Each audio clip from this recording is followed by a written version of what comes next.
दोस्तों, महान Greek mathematician Archimedes ने कहा था कि अगर मुझे एक लीवर और खड़े होने के लिए थोड़ी सी जगह मिल जाए तो मैं इस दुनिया को हिला सकता हूँ। नाउ ऑब्वियसली आर्किमिडीज अपनी स्टेटमेंट में बिल्कुल सही थे, पर उस जमाने में उन्हें क्या ही पता था कि एक दिन हमारे इस यूनिवर्स की वास्टनेस इस दुनिया में रहने वाले लोगों का दिमाग हिला देने वाली है। वैज्ञानिकों के अनुसार हमारे ऑब्जर्वेबल यूनिवर्स में 2 लाख करोड़ से ज्यादा गैलेक्सीज एग्जिस्ट करती है। हम इंसान जिस गैलेक्सी में रहते हैं उसका नाम है मिल्की वे और इसके अंदर 25 से 40 हजार करोड़ तारे होने की बात कही जाती है। मतलब 2 लाख करोड़ गैलेक्सीज और हर गैलेक्सी में ऑन एन एवरेज 25 से 40 हजार करोड़ तारे। नाउ जस्ट इमेजिन कि यूनिवर्स में टोटल कितने तारे हो सकते हैं। बट द पॉइंट इज कि इनमें से हर एक तारा अपने आप में एक सोलर सिस्टम है, ठीक वैसा ही सोलर सिस्टम जिसमें हम और आप रहते हैं। अब जब हम सोलर सिस्टम का एक ओवरव्यू देखते हैं तो इसमें हमारा सूरज, 8 ग्रह, उनके मून्स, एस्ट्रॉइड बेल्ट और कुछ ड्वार्फ प्लैनेट्स आते हैं। पर क्या सोलर सिस्टम वहीं पर जाकर खत्म हो जाता है? वेल जी नहीं। आज के इस वीडियो में मैं आपको बताने वाला हूं कि हमारा सोलर सिस्टम कितना ज्यादा बड़ा है। एंड ट्रस्ट मी, इस सवाल का जवाब जानने के बाद आप सचमुच शॉक हो जाने वाले हैं। तो हेलो गाइस, मैं हूं कौशिक और चलिए आज चलते हैं सोलर सिस्टम की सैर पर।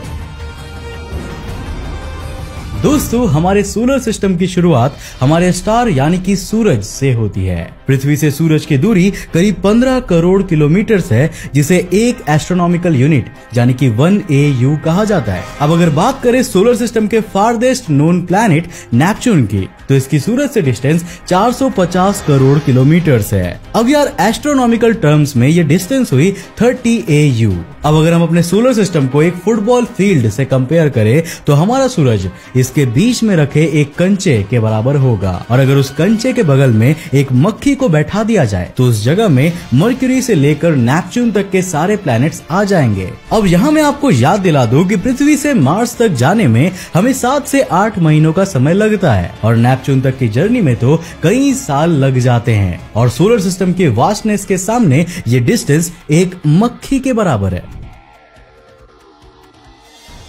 5 सितंबर 1977 को लॉन्च किया गया वॉयेजर 1 स्पेसक्राफ्ट आज पृथ्वी से करीब 2340 करोड़ किलोमीटर दूर है और इंसानों का बनाया गया स्पेस में मौजूद फारदेस्ट ऑब्जेक्ट है। अब करीब 45 सालों की जर्नी के बावजूद भी ये सूरज के इन्फ्लुएंस से आज तक बाहर नहीं निकल सका है। अब उस डिस्टेंस से ये स्पेसक्राफ्ट पृथ्वी पर सिग्नल्स भेजता है जो कि लाइट की स्पीड से ट्रेवल करते हुए आती है। और क्या आप जानते हैं कि उन सिग्नल्स को यहाँ पृथ्वी तक आने में कितना समय लगता है?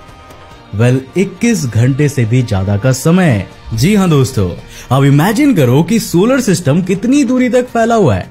जब एक लाइट बीम हमारे सूरज से निकलती है तो उसे सोलर सिस्टम के क्लोजेस्ट प्लैनेट यानी कि मर्क्यूरी तक पहुंचने में 3 मिनट्स का समय लगता है। वीनस तक ये 6 मिनट्स में पहुंचती है। पृथ्वी पर सूरज की लाइट को पहुंचने में 8 मिनट्स और 20 सेकंड्स का समय लग जाता है और मार्स तक ये 13 मिनट्स में पहुंच जाती है। अब सीरीज के ऑर्बिट में पहुंचने के लिए लाइट को 23 मिनट का समय लगता है और पूरे के पूरे एस्ट्रॉइड बेल्ट को क्रॉस करते करते करीब 15 मिनट्स एक्स्ट्रा खर्च हो जाते हैं। जुपिटर तक ये सनलाइट 43 मिनट्स तक पहुंचती है और ऐसे ऐसे जब ये नेपच्यून पर पहुंचेगी तो इसको नेपच्यून तक पहुंचने में 4 घंटे और 10 मिनट्स का समय लग जाता है। अब अगर बात करें कुइपर बेल्ट में मौजूद ड्वार्फ प्लैनेट प्लूटो की, तो वहां तक इस सनलाइट को पहुंचने में 5 घंटे और 30 मिनट्स का समय लग जाता है। अब दोस्तों, विकिपीडिया के अनुसार कुइपर बेल्ट नेपच्यून की ऑर्बिट के पार मौजूद एक सर्कमस्टेलर डिस्क है जिसमें हजारों और लाखों की संख्या में ऑब्जेक्ट्स मौजूद है। ये थोड़ी थोड़ी एस्ट्रॉइड बेल्ट जैसी है